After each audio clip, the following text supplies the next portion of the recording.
Iwan ng kanilang kaarawan sa mga darating na linggo, September 16 ba yan, si Yula? 16 si Che? Ate Marilyn din?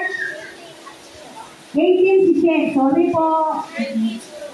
Bulag. 19 si Yula. Sa 16 si Ate Marilyn. 18 si Che. 19 si Yula. 20 si Nathaniel. Amen. Wow, ang dami nila. Tayo nga yung my birthday. Yung apat na tinawag ko. Pero lang yung wala. Oh, alam niyo na ha. Alam niyo na ha. Ang dami. Sabay-sabay kayo. Pwede naman. Pwede naman ang sabay-sabay kayo. Sige po, pag-pray po natin ang bawat isa. Lord, maraming salamat po sa umaga na to. Thank you God for another day. Thank you God sa maulan na araw at hindi po mainit, Panginoon. Salamat sa panahon. Ano mang panahon yan, salamat o Diyos. Patuloy na dalangin namin ang umaga na to, nagalwalhati ka namin. At nawa maging totoo sa buhay namin, God. Ipagpapalit namin ang lahat, makilala ka lang. Ipagpapalit namin ang lahat, maranasan ka lang, makapiling ka lang, makasama ka lang o Diyos. Nawa kayanin ng bawat isa sa amin na talagang ipagpalit ang anumang mga bagay sa mundo na to. Dahil itong mga bagay sa mundo na to, ito ay mga napangkarang nawawala. Ito ay walang kabuluhan sa iyong banal na harapan. Kaya dalangin namin, O Diyos, gawin mo itong makatotohanan sa bawat isang pananampalataya na katulad po namin. We pray also sa lahat ng magdihiwang ng kanilang kaarawan, itong mga darating na araw, O Diyos, sa 16 si Ate Merlin, sa 18 si Che, sa 19 si Yula, sa September 20 si Nathaniel. I pray all of them, Lord God. Una sa lahat, maraming salamat sa panibagong taon na idinagdag mo po sa kanila, idadagdag mo sa kanila, O Diyos. Salamat sa mabiyayang taon, Panginoon, magandang kalusugan, magandang pangangatawan, walang sakit karamdaman, mahabang buhay, at kung ano po yung dinidesign ng bawat isang mag-celebrate ng birthday, Panginoon Lord, mas alam mo to kaysa sa amin, Panginoon. Hindi maiksi ang iyong kamay upang hindi ito ipagkaloob sa kanila. Lalo na, Panginoon, kung ito ay naaayon sa iyong kalooban, nakakalain sa iyong kalooban, ipagkakaloob mo po ito. Kaya Lord, bless mo po ang lahat ng mag-celebrate ng kanilang kaarawan. And to each and every one of us here, Lord God, bless us also, Lord God, as we go to worship you, Lord God, through meditating of your word, studying of your word, reading of your word, Panginoon. Holy Spirit, patuloy na mangusap ka sa bawat isa sa umaga na to, maging sa buhay ng mga bata, kabataan na kasama po namin ngayon, Panginoon. Patuloy na mangusap ka rin sa kanila. At ang mga salita mo, O Diyos, ito po ay tumatak, tumalab sa bawat isang narito, Panginoon. Sa lahat ng mga nakakapakinig ng iyong salita, ito po ay maisagawa namin, Panginoon. Panginoon, at maging gabay namin sa aming araw-araw na buhay. Salamat po ng marami. Itong aming dalangin sa pangalan mo, Panginoong Jesus. Kami lahat ay magsasabi na Amen! Amen! Amen! Katulad po ng sinimulan po natin ng ating pong pag-aaral o isang awit na yung pinamagalan po na awit ni Pablo. Ang sabi doon ni Pablo, doon sa verse na binasa natin, lahat inaari niyang kalubihan, walang kabuluhan, at ang lalong mahalaga sa kanya ay ano po uli? Ang makilala ang ating Panginoong Jesucristo. Ang makasama ang ating Panginoong Jesucristo. Ang maranasan ang ating Panginoong Jesucristo. Amen. Sa ating pong panahon ngayon, alam ko, hindi na pulilit sa inyo yung balita na nangyari doon sa isa sa kapatid natin sa pananampalataya, although he doesn't know us, pero siya po ay pinatay, no? Siya po ay binaril, si Charlie Kirk, kilala nila po siya, amen. Siya po ay binaril habang sila po ay nagkakaroon ng parang question and answer patungkol po sa salita ng Diyos, at siya po ay talagang masipag magbahagi ng salita ng Diyos. Anyway, hindi ko na po siya masyadong ipapakilala, but in short, he is a man of God. Amen. And why he is like that? Bakit po siya ganon? Bakit siya ganon kainit? Bakit siya ganon masipag? May pamilya din po siya. Siyempre, may mga trabaho yan, may mga ginagawa din yan. Pero hindi niya po kinaliligtaan, magbahagi ng salita, at nakikita ko po sa ilang video niya kung paano din po siya ay hamakin. Dine-dirty finger po siya ng mga tao na nagtatanong sa kanya, at talagang siya po ay inaalipusta harap-harapan, pero hindi po siya tumigil sa kanyang ginawa na pagbabahagi ng salita ng Diyos until September 10 na siya po ay binaril at siya po ay patay agad. No? Dito yung tama sa kanya. At 22 anyos lang po yung suspect sa pumatay sa kanya. Now what I am trying to say is, masyado tayo naapektuhan, tama? Kasi panahon natin to eh. Kung pa lang yung panahon din noon ng ibang apostol, mga alagad ni Kristo, mga disipulo, tagasunod ni Kristo, kung paano din silang namatay, di ba? Sinusulog sila ng buhay, binabalatan ng buhay, tinutusok-tusok. Siguro talagang very much affected din tayo. Kaya ngayon ito, nasaksihan po natin kung paano pala ganun sa isang kapatid mangyayari yung gano'n. Although we know, nasa langit na siya, kapiling niya na ang ating tagapagligtas, pero yung kasing uri ng pagkamatay niya po ay, kumbaga alam mo yun, mabigat. No po? Mabigat na si biglaan. No? Ngayon, anong meron si Charlie Kirk? Anong uri ng character meron siya? At bakit pala hindi po nawala yung fire niya or yung kasigasiga niya, kasipagan niya sa pagbabahagi ng salita ng Diyos sa kabila ng kanyang mga naranasan up to the point na siya po ay nawala sa mundo na to.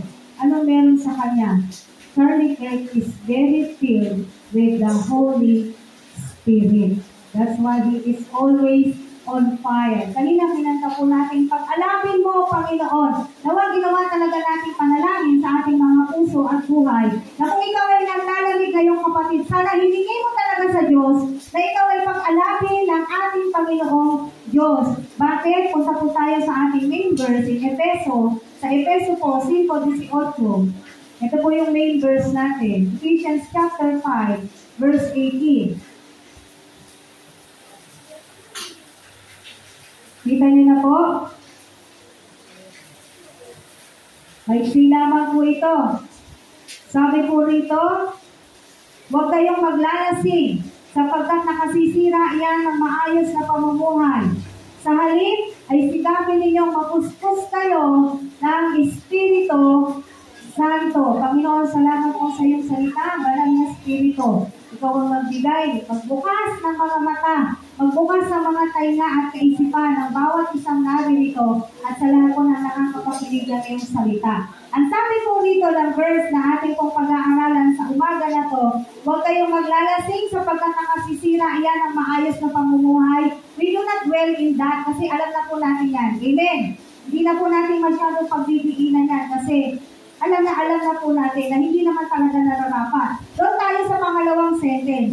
Sa halip ay sikapin ninyo mapuspos kayo ng Espiritu Santo. So, ito pong sinasabi na mapuspos kayo ng Espiritu Santo, ito po ay kautusan ng Biblia. Hindi po ito, again, hindi po siya pakiusap, hindi po siya pakisuyo, kung hindi ang kautusan na ang bawat pananampalataya po ay kinakailangan na pupuspos ng banal na Espiritu ng Diyos. When we are filled with the Holy Spirit, that's the time that we can call ourselves the real Christian. Pag tayo po ay puspos ng banal na Espiritu Santo. Sino ba yung Holy Spirit? He is the one person in the Trinity, and He is also God. Amen po ba? God the Father, God the Son, God the Holy Spirit. And that God lives in you, lives in me. That God lives in us.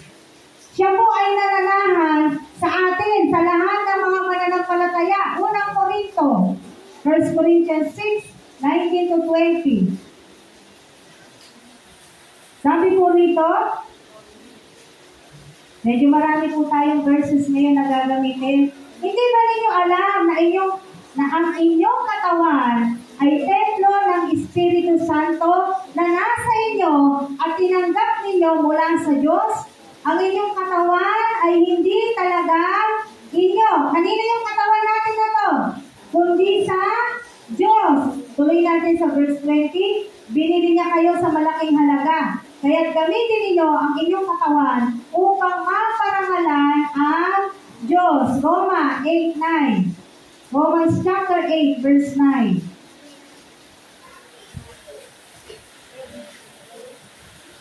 Ngunit hindi na kayo namumuhay ayon sa laman, kundi ayon sa Espiritu. Yung Espiritu rito ay naka-capital letter E. Kung talagang nananahan sa inyo ang Espiritu ng Diyos, kung ang Espiritu ni Kristo ay wala sa isang tao, tingnan po ito ha, hindi siya kay Kristo. Amen. Lahat po ng mananampalataya na ay nagpo-possess, no? Nagpo-possess, nag-aangkin, nananahan na po sa Kanya ang banal na Espiritu, kailan pa? Simula ng Kanyang kaligtasan. Simula nung araw ng Kanyang kaligtasan. At kayo po ang nakakaalam, ako rin ang nakakaalam, kailan po yung araw ng ating kaligtasan. At ang sabi po right dito sa atin, sa version po ng mga English version, kung atin pong babasahin, be continually filled, no? O be kept filled. Ano pong ibig sabihin ng be continually filled? Pag sinabing continually, continuous. Ano yung continuous sa Tagalog? Ha? Tuloy-tuloy, dire-diretso, walang patid. Pag sinabing mapuspos ka ng Espiritu Santo, yung po ay tuloy-tuloy, wala po yung patid. Hindi pwede, ay, masaya ako ngayon, puspos ako ng Espiritu Santo. Wala akong masyadong problema ngayon, kaya ako ay puspos ng Espiritu Santo. Wala akong nararamdaman sa katawan ko ngayon, kaya puspos ako ng Espiritu Santo. Hindi po siya gano'n. Paano pag may problema ka na? Paano pag may sakit ka na? Paano pag mabigat na yung sitwasyon ng buhay mo? Hindi ka na mapupuspos ng Espiritu Santo, hindi po siya ganon. Ang sabi sa atin dito, tuloy, dire-diretso. Ito rin yung sinasabi na in season and out of season, dapat tayo po ay napupuspos ng banal na Espiritu. Paano ba yung kapuspusan ng banal na Espiritu? Paano po yung sinasabi natin, dapat filled tayo ng Holy Spirit. Pag sinabi po natin na tayo po ay puspos ng banal na Espiritu, it means letting the Spirit of God, who is already in us, control you, control me. Ibig sabihin, sino nagko-control sa atin? Pag sinabing puspos ng Espiritu Santo, ang dapat kumokontrol sa atin ay ang banal na Espiritu. Ngayon, yan po ay desisyon. Desisyon ng isang mananampalataya. Desisyon mo kung gusto mong ikaw ay makontrol ng banal na Espiritu o hindi. Dahil siya po nananahan sa atin. Amen po ba? Tandaan natin, may sinasabi sa Biblia, Galatia 5:16-17. Galatians 5:16-17. Maliwanag po na sinasabi sa Biblia, sa Galatians chapter 5, verses 16-17. Ito ang sinasabi ko sa inyo, ang Espiritu ang gawin ninyong patnubay sa inyong buhay at huwag niyong susundin ang alin? Ang pita ng laman. Sapagkat ang mga pita ng laman ay laban sa mga ninanasa ng Espiritu. At ang mga ninanasa ng Espiritu ay laban naman sa mga pita ng laman. Magkalaban ang dalawang ito, kaya hindi ninyo magawa ang ibig ninyong gawin. Ito po, hindi na po ito bago sa atin. Amen. Alam na po natin ito, matagal na. Na magkakontra po talaga ang Espiritu Santo na nananahan sa atin at yung kita po ng ating laman. Sabi nga, magkalaban ang dalawang yan. Kahit kailan po, hindi po yan magkakasundo. Magkakasundo yan kung didesisyonan ng tao. Sino yung gusto niyang kumontrol sa kanya? Yung sarili niya? Yung kita ng laman niya? O ang Espiritu Santo na nasa kanya? Amen? So tayo po lagi ang desisyon natin mga tao o ang kapilian natin mga tao, lagi mo dalawa lang. Dalawa lang palagi. Ang papanigan mo, ang Diyos o ang kaaway ng Diyos. Amen. Dalawa lang din pipiliin mo. Magpakontrol ka sa banal na spirito o sundin mo yung gusto ng laman mo, yung pita ng laman mo. Ano sinasabi sa Mateo? The spirit is willing, but the flesh is weak. Alam naman natin, mahina po yung katawan natin, yung laman po natin, mahina. So dapat, magdidesisyon tayo na tayo po, naasin natin, naisip natin, na tayo po ay mapuspos na Espiritu Santo. When we are filled with the Holy Spirit, sabi nga, dire-diretso, hindi mo siya by emotion, hindi mo siya, thank you, RC, hindi mo siya seasonal. Kapag paldo yung wallet mo, masaya ka, sinasabi mo, puspos ka ng banal ng Espiritu, hindi mo siya emotional, hindi siya seasonal, no? Dapat po consistent and constant. Kapag tayo po ay mananampalataya na ang pagpapuspos ng banal na Espiritu sa atin, hindi siya nakabase sa kung anong kalagayan natin sa buhay. Dapat araw-araw tayo po ay puspos ng banal na Espiritu Santo. Amen po ba mga kapatid? May problema ka man o wala, may sakit ka man o wala, may pera ka man o wala, dapat tayo po ay puspos na Espiritu Santo. Nananawa na po siya sa atin. Nandiyan na po siya sa atin. All we have to do is to obey God. Remember, the Holy Spirit is God. Huwag po natin siyang mamaliitin. Siya po ay Diyos. At hindi rin po siya yung nagmamagic sa loob ng katawan po natin. Hindi rin siya yung parang puwersa lang na nasa loob ng katawan po natin. Hindi po. Amen? Napag-aralan na po natin sino yung banal na Espiritu. We need the Spirit of God to be released in our lives. Kailangan lumabas sa mga buhay po natin yung tinatawag natin Espiritu ng Diyos. Kailangan lumabas po sa atin. Nakikita po sa atin yung Espiritu Santo, yung kapuspusan ng banal na Espiritu sa ating pong mga buhay. His power fills our lives so that He controls. Dapat po yung buhay po natin, sabi nga, puspos tayo ng banal na Espiritu. Nang sa ganon, nakokontrol ng banal na Espiritu ang alin? The things that we say. Yung mga sinasalita po natin. Yung mga sinasabi po natin. Sa palagay mo ba, pag masama yung sinasabi mo, kontrolado ka ng banal na Espiritu? Siyempre hindi. Tama po? Pag galit ka ba, kontrolado ka ng banal na Espiritu? Siyempre hindi. So, when we are filled with the Holy Spirit, even the things that we say, mga words na lumalabas sa ating bibig, nakokontrol niya po. Tandaan natin, sinabi sa Mateo din.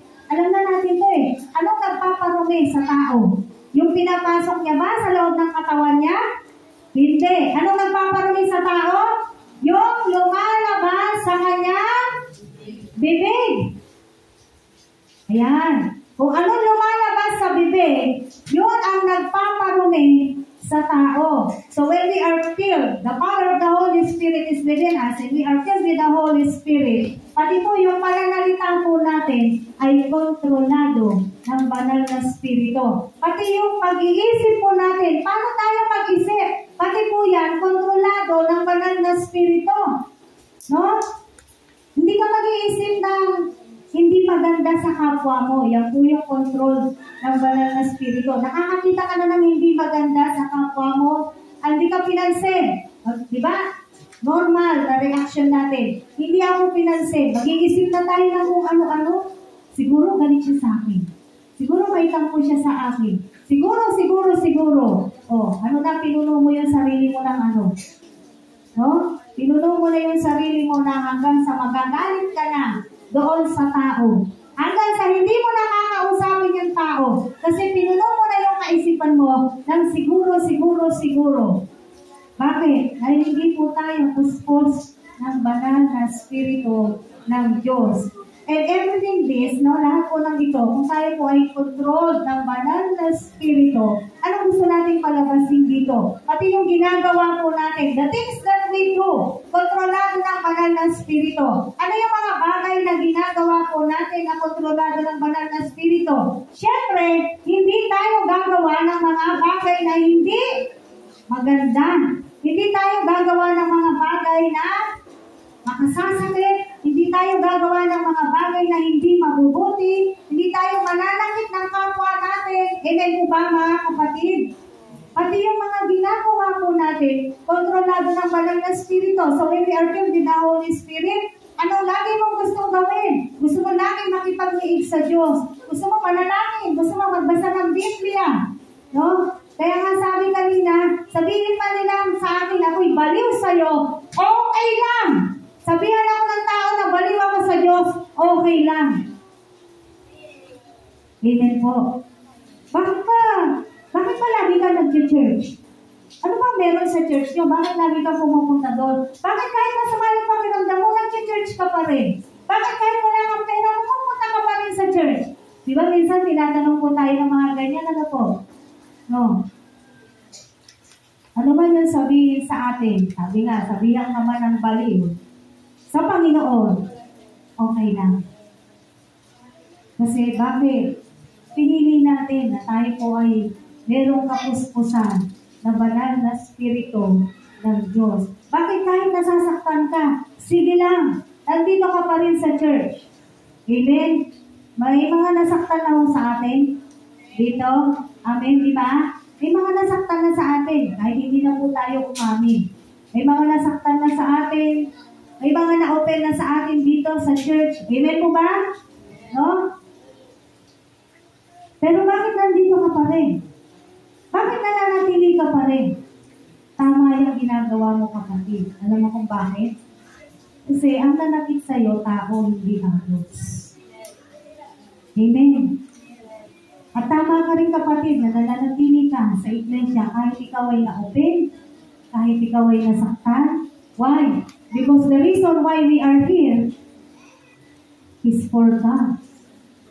Para sa Kanya. Parang ganito, sige na, api-apihin ka na dito sa mundo na to. Okay lang. Nakikita yan ng Diyos. At naalala niyo po yung punto ko? Gusto ko sabihin, no? Na kahit minsan nasasaktan tayo, na-open po tayo dito sa loob mismo ng church. Kasi bakit ko ito binabanggit? Bakit po pinababanggit din ng ating Panginoon?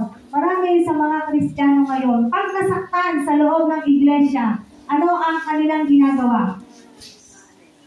Lumalayas. Umaalis na. Naghahanap na ng ibang iglesia. Sa palagay niya ba? Yung pupuntahan niya kaya, perfecto kaya yung mga tao doon? Di mo ba? Naisip niyo mo ba yun? Kung kayo man ay lilipat, yung kayang lilipatan ninyo, mapapait kaya lahat ng tao doon? Maayos kaya lahat ng Kristiyano doon? Perfecto kaya yung Kristiyano lilipatan ninyo? Sabi nga ng biro, kung yung man ay perfecto, tapos lumipat ka doon, hindi na yung perfecto. Nakuha niyo? Tama, ikaw pa yung magiging dahilan para hindi maging perfecto yung lilipatan ng church. Kaya po pag tayo po ay nasasaktan, hindi po sagot yung pag-alis, paglipat. No po? Si Kristo nga kung ano-ano na yung ginawa sa kanya. No? Inalimura na po siya. Inampas ng walis tampo. Pinatungan ng tinig na cross. Alam mo yun? Grabe yung persecution na naranasan niya. Sabi sa kanya, di ba sabi mo, hari ka? O ayan, corona. O di ba sabi mo, Diyos ka? Ba't hindi mo iligtas ang sarili mo ngayon?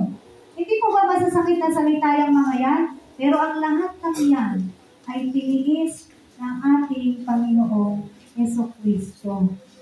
Amen. So pag tayo po ay puspos ng banal na spirito ng Diyos, ang isang Kristiyano, kapag puspos ng banal na spirito ng Diyos, kung ikaw ay may asawa, no? Patuloy na sinusunod mo ang iyong asawa. Dahil sa iyong kapuspusan sa Espiritu Santo, susunod ka sa asawa mo. Magkakasundo kayo. Siyempre, awa yan. Tampuhan. Normal po yan. Amen po. Dahil lagi pong normal yung mga ganyan, dahil magkakaiba po tayo ng uri ng tao. Hindi tayo pare-pareho. Meron, halimbawa, may maaaring kay Nanay Emma, maganda ito. Kumari, ha? Kay Nanay Emma, sa tingin niya, maganda ito. Sa aking paningin, hindi ito maganda. Okay lang yun. Magkaiba kami ng tingin eh. Di mo ba? Ako, 4 na yung mata ko, iba pa rin yung nakikita ko. No? Parang ganyan. So kapag puspos po ang isang tao, ang isang Kristiyano ng banal na Espiritu ng Diyos, isang halimbawa dyan, sumusunod, nagkakasundo, ginagawa ng paraan, ginagawa ng solusyon. Kahit kung gaano kasakit o kahirap, kasalanan niya eh. Ano ba kung magpakumbaba ka? Lagi ko po ito sinasabi, kapag ba ikaw nagpakumbaba, mababawasan ka ba? Kung halimbawa, kahit siya yung may kasalanan, asawa mo yung may kasalanan, pag ba ikaw'y nagpakumbaba, nag-sorry, mababawasan ka ba? Matatanggalan ka ba ng isang daliri? Hindi. Siguro mag-iisip pa ako kung matatanggalan ako ng bahagi ng katawan ko. Baka mag-iisip ako. Pero hindi naman eh. Mababawasan ba yung pagkatao natin kung tayo po ay magpapakumbaba sa isang tao? Hindi. Alalahanin po natin, mas gusto ng Diyos ang mga humble. At saan makikita yon? God oppresses the proud but gives grace to the humble. Galatians ba yun? Sige, kung sino makakakita, may candy mamaya. De, joke lang po, pero nasa Biblia yun. No? Mas nais ng Diyos, magpakumbaba po tayo. So, when we are filled with the Holy Spirit, hindi issue sa atin yung humbleness. Amen! Hindi mo magiging issue, hindi magiging usapin sa atin ang humbleness. Pangalawang halimbawa, kung ikaw ay puspos ng banal na Espiritu ng Diyos, kung ikaw naman ay anak, ikaw ay hindi pasaway. Ikaw ay mabait na bata, ikaw ay mabuting bata, ikaw ay mabuting anak. Hindi ka sakit ng ulo ng iyong mga magulang. Bakit? Puspos ka ng banal na Espiritu ng Diyos eh. Hindi ka na pinoproblema ng magulang mo. Anong oras ba ito uuwi? Nasaan kaya itong bata na to? Nakukuha po ninyo? Kapag ikaw ay guided, controlled by the Holy Spirit, alam mo yung gagawin mo eh. Susunod ka sa banal na Espiritu eh. Tama po ba? Mga anak? Ito mga bata, malalaki na kayo, naiintindihan niyo na yun, di ba?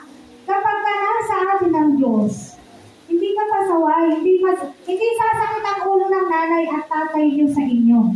Tama ba ako, mga bata? No? Bakit? Kasi, alam mo, na ang sinusunod mo ay ang Diyos. Hindi na rin mag-aalala ang magulang mo kapag nasa labas ka. Naku, baka mag-bisyo to. Hindi siya mag-aalala.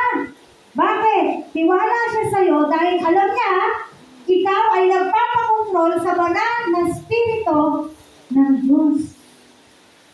Isang bagay na magiging malaya ang mga magulang sa stress kapag ganyan ang kanilang mga anak. Hindi na nila iniintindi yung mga ganong bagay. No? Hindi ka na laging sinasabihan, mag-aral ka mabuti, mag-aral ka mabuti, mag-aral ka mabuti. Hindi na yan laging sinasabi. Bakit? Alam niya na. Tama po? Alam niya na. Puspos siya ng banal na Espiritu eh. Sa pamamagitan ng pag-aaral, mapaparangalan niyo po ang Diyos. With honor, without honor. Again, mapaparangalan niyo ang Diyos with or without honor. What matters most is your character. With honor ka nga, sama naman ang ugali mo. Tapon na lang natin yung medal mo. Di ko ba? Sa totoo po, maraming ganyan ngayon. Ang dami, halos nasa kanya na lahat ng medal. Pero tignan mo, kaya sa Google News natin, ganyan. No? Ang daming karangalan na kukuha, pero tignan mo ugali. Di ba rin ang walang medal, kung napakaganda naman ang iyong ugali. Dahil napupuspos ka ng banal na Espiritu ng Diyos. So ano itong pinag-uusapan natin? When we are with the Holy Spirit, thank you, Tess. Ito yung sinasabi ko sa inyo. James 4:6. Sige, tignan po na natin. Patungkol sa humbleness. James. Sa Tagalog yung James? Santiago.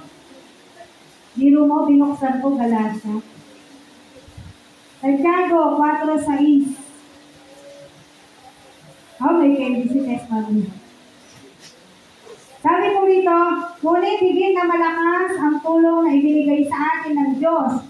Sapagkat ang sabi sa kasulatan, ang Diyos ay laban sa mga palalo, ngunit tumutulong sa mga mapagpakumbaba.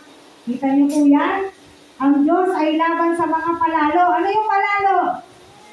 Mayabang. Ayaw ng Diyos ng mayabang. Pero sabi sa English version, mas maganda siya. Kasi tinataas niya ang mga nagpapakumbaba. Amen. Mga kapatid, ito, babasahin din natin sa English version, ha? But He gives us more grace. That is why Scripture says, God opposes the proud, but shows favor to the humble. Kita niyo po? Thank you. Nakita natin? Halaban ng Diyos ang mga mayayabang. At kapag mayabang ang isang Kristiyano, hindi po siya tunay na Kristiyano. At hindi siya napupuspos o pinananahanan ng banal na Espiritu. No? Yung isang video ni Charlie Kirk, pinakita isang babae. Lumapit talaga sa kanya, tapos inablot yung sombrero niya, tapos sinagis. Alam mo yun, ganun yung mga pambabastos na nararanasan niya. Bukod sa dirty finger po siya. At sinasabihan siya ng kung ano-anong salita. Kaya medyo napapilit din ako ng tao na to eh. Bakit? Kung ginagawa sa kanya yun, sabi niya, let's have conversation. Mag-usap tayo. Eh, pero di ba tayo gawa ng ganon? Sino? O, ganyan, di ba? Sino yun? Sino umablot na sa friend ko? Ayan. Sino nag-dirty finger sa akin? Mga ganyan po. Pero siya, hindi siya talaga. Lagi niyan sinasabi kapag may mga ganong nag-persecute sa kanya. Let's have conversation. Mag-usap tayo.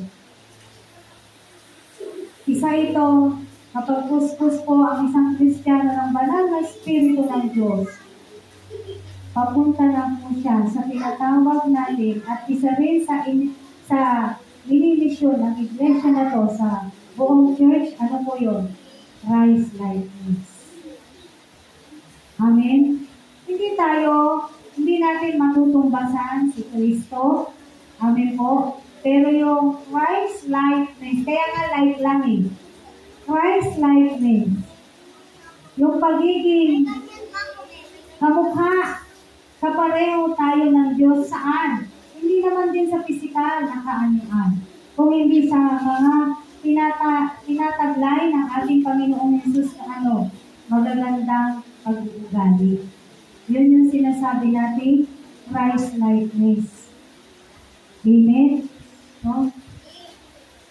What does it mean to be filled with the Holy Spirit? Tingnan po natin. Ano ba talaga? Naunawaan ba talaga po natin pag sinabi natin, be filled with the Holy Spirit? May mga 3 verses po tayo ng mga halimbawa nito. Nababasahin, John 16:6. Mabilis lamang po. John chapter 16, verse 6.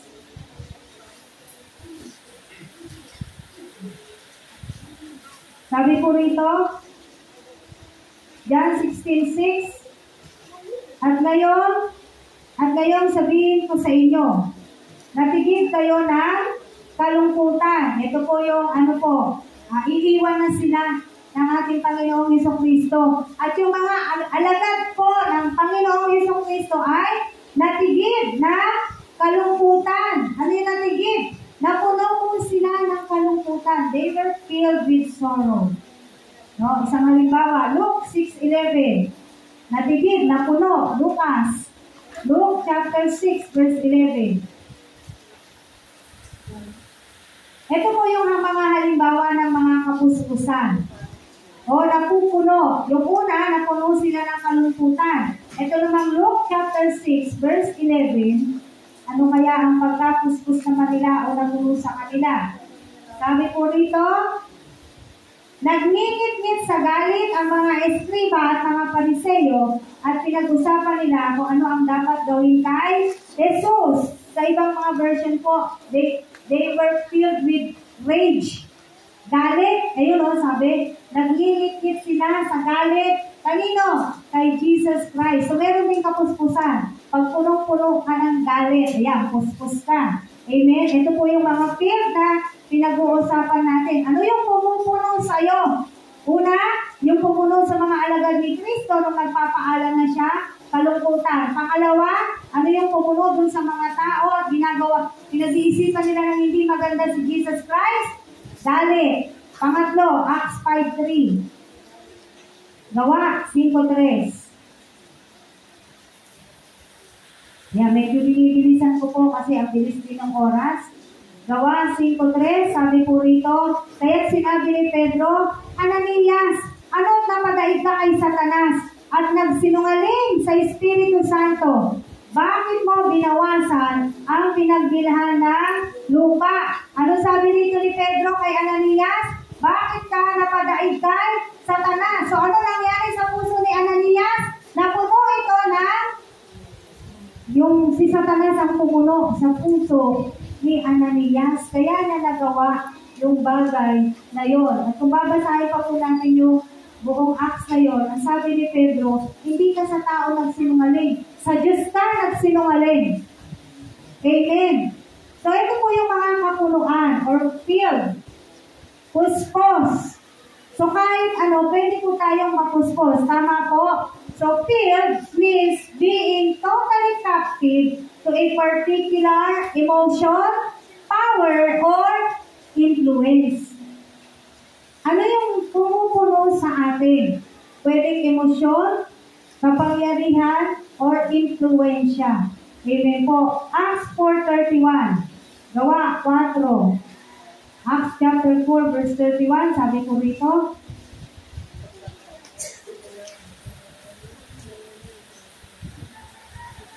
Ang ganda po yung sinasabi rito. Acts chapter 4 verse 31. Pagkatapos nilang manalangin, nayanig ang pinagtitipunan nila, silang lahat ay ano daw? Napuspos ng Espiritu Santo at buong tapang na nangaral ng Diyos. They were consumed with the Holy Spirit of God, with joy, with power, with the influence of the Holy Spirit. Kaya dahil sa ganong kalagayan nila, naging matapang po sila na magpahayag ng salita ng Diyos. They were filled with the Holy Spirit. So, anong ibig sabihin po nitong pinag-aaralan natin? This means surrender, pagsuko. To be filled with the Holy Spirit means to be totally under His influence. His ay yung Holy Spirit po ang tinutukoy natin sa His. Amen po, uulitin po. Ang kapuspusan. To be filled with the Holy Spirit means to be totally under His influence. Sino ang nakaka-influensya sa iyo madalas, kapatid? Ano ang nakaka-influensya sa iyo madalas, kapatid? Amen po. So itong mga binasa po natin ng mga verses, nagpapaliwanag para mas maging maliwanag po. Kasi dati naman na natin pinag-aaral lang to. Be filled with the Holy Spirit. Pero parang hindi natin masyadong nauunawaan.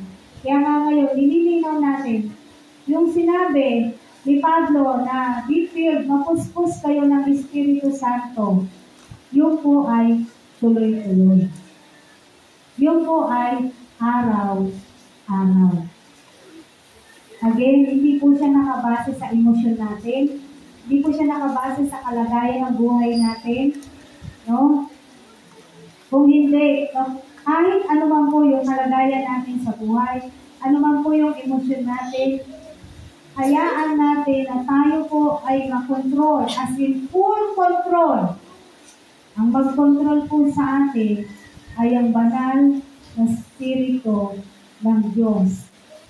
Paano po ba? A matter of surrendering your will, your mind, your body, your time, your talents, your treasures, every area of your life. Lahat ng aspeto ng buhay mo. Ano yon? Kontrolado ng banal na Espiritu. Again, A matter of surrendering what? Para mapuspos ka. Surrendering your will, your mind, your body, your time, your talent, even your treasures. Kahit yung mga pananalapi o anumang kayamanan meron po tayo. Lahat ng ito, let's ask, hayaan natin at i-control po tayo ng banal na Espiritu ng Diyos. Amen po. Nang sa ganon, maging kawangis tayo ng Diyos. Christ-likeness. Tuloy-tuloy po ang pagkakaspos. Ngayon, sinabi ko kanina, nasa desisyon natin yan.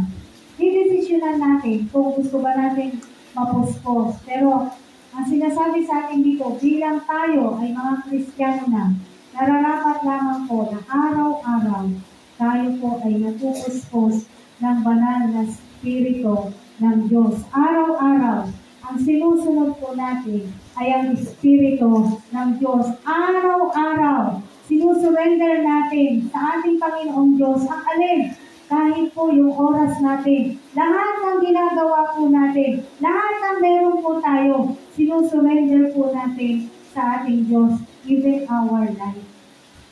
Amen? Maging po yung ating buhay. Amen po. Parang ganito, si Charlie Kirk, naitatag niya na yung legacy niya. Dahil nung siya po ay nawala, no, marami tayong nabasa, nakita, na mga nabago yung buhay dahil sa kanyang mga salita. Sa mga salita na inihahayag niya, salita ng Diyos. Diba, naging instrumento po siya ng Diyos. No? At napakaganda po ng kanilang mga testimonya. Ayun na yung legacy niya. No?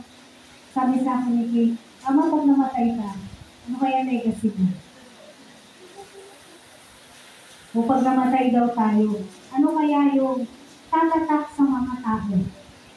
May impact ba yung buhay mo bilang isang Kristiyano? O pag nawala ka, wala lang. Nawala na ba siya? Ganun talaga yung buhay eh. Naanan ninyo, kaysa yung kapag nawala ka, damang-dama. Damang-dama ng mga tao. Bakit?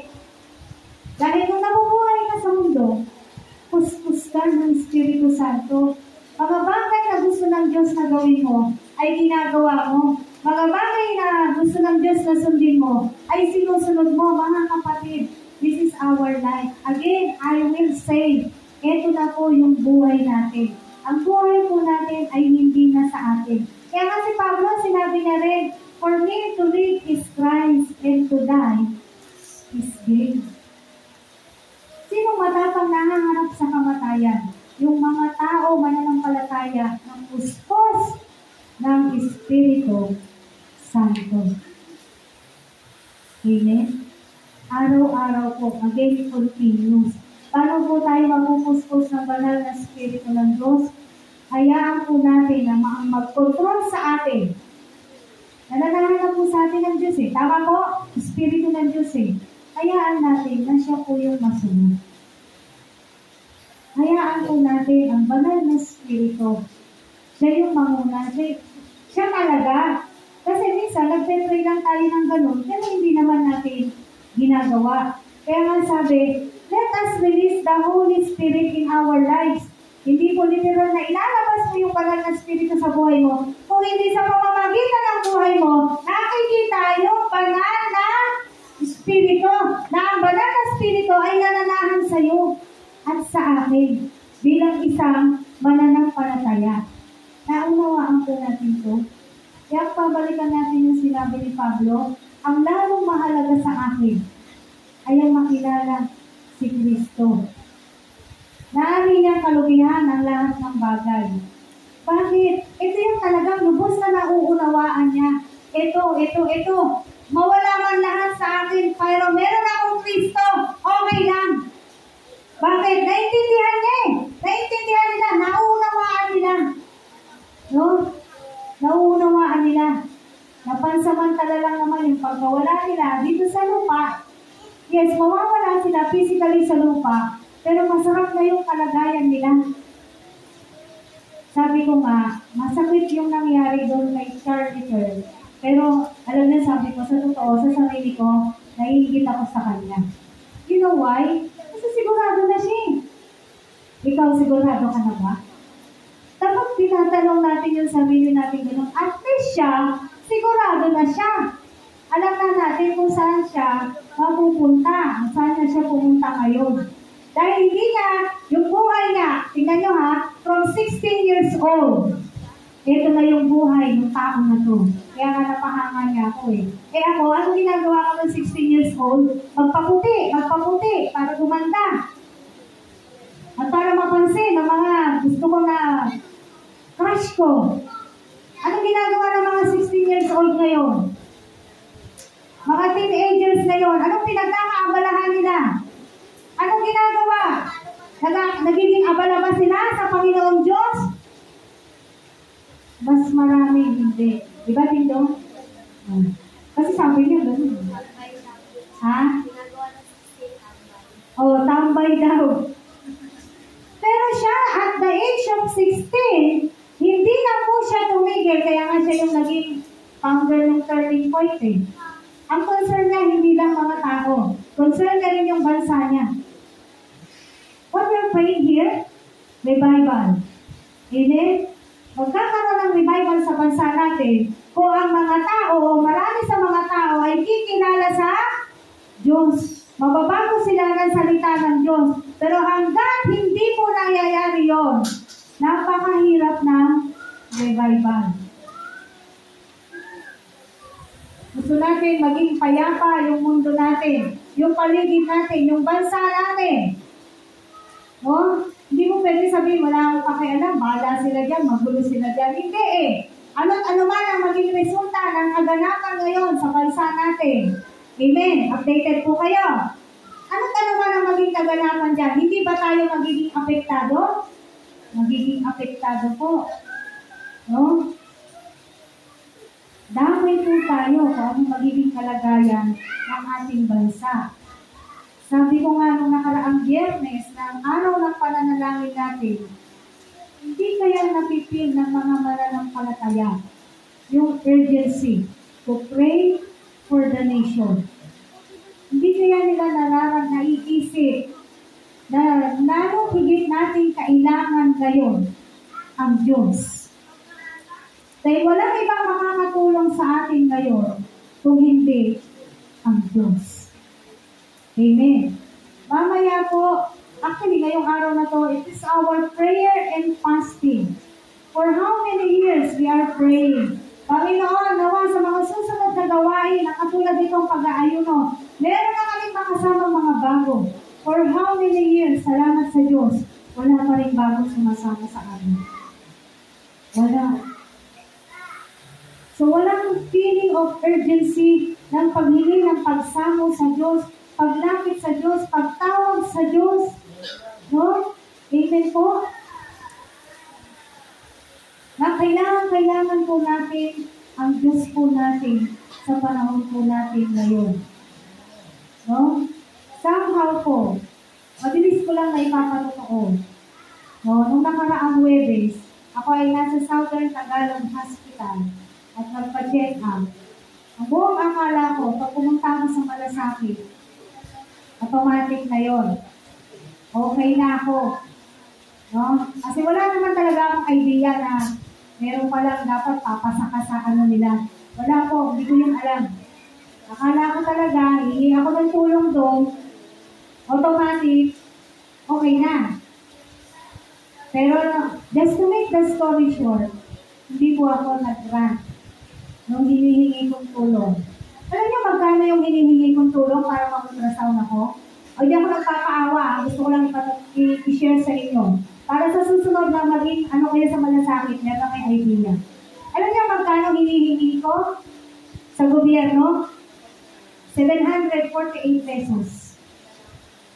Para lang sa ultrasound ko dito sa KUB. Kung pamilya kayo doon. Kidney, urinary, bladder na ultrasound. 748 pesos. Sabi ko nga, pag uwi ko, napaka-unfair. Yung ninanakaw nila, billion. 8 pesos. Tapos nilabas nila sa sistema nila. Hindi ko alam nga kung matutuwa ako o hindi. I am financially capable. 30,000 financially capable. Nagkaroon talaga ako ng, alam mo yon, Lord, pagtanggol mo kami. Ang daming nananagana, pero itong mga mamamay, inisip ko, paano na yung iba? Naalala niyo po, paano na yung iba talaga na kailangan? Itong mga to, nagkakamal, nagkakasino, milyon-milyon ang pinatatalo sa kasino, pero yung maliliit na Pilipino na katulad natin, naghihirap. Napakaliit, hindi binigay sa akin ng government. Anong klaseng government ito? Pero yung nilanakaw nila bilyon. That's why I keep on praying. Lord, justice sa aming mga maliliit. I'm really praying that.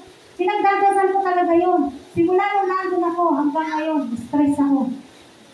Sabi nga ni nanay, huwag mo nang isipin yun. Ang nagiging konsuelo ko na lang talaga, sabi, financially capable daw ako. Wow! Kaya ko na pala. Sabi ko nga dun sa nag-i-interview, kung ano po yung may kaya ko yan, hindi na ako magpapagod dito, nakandagutong-gutong na ako eh. Hindi ako nag-lunch, pinapay lang eh. Kasi nga hindi ko yan kaya. Sige ma'am, 50% bigyan kita. Kaya sabi ko sa kanya, Sir, kahit gawin mo pang 90% yan. Yung sinasabi mong discount, dahil first timer ako sa Malasaki, wala akong ibabayad dahil ang pera ko pamasahe lang. Galing pa ako ng Gentry, pumunta ako ng Bacoor, tapos hindi nyo ako bibigyan ng ano. Kaya stress na stress talaga. No? Pero siyempre, pinapaayos ko po ang puso ko sa Panginoon. But I keep on praying for justice. No? Kasi sa bagay ngayon, hindi ako napuspos ng banal na spirito. Ibang pagkapuspos ang dumating kay Pastora. Kasi tinanong pa ako, paglabas ko ng pito, may nagtanong pa sa akin, ano, kumusta ka? Talagang, nag-control na lang din po ako, pero bumalik ako. Kung baka nakiusap pa rin ako, sabi ko doon sa cashier, Sir, paano ba ito? I-process nyo na, pagpalit ko, magbabayad ako. Hindi ko talaga pwede, kailangan magbayad mo na kayo. Pagbalik ko nga, magbabayad ako, i-process nyo lang para nakaschedule na ako for ultrasound. Ayaw talaga nila.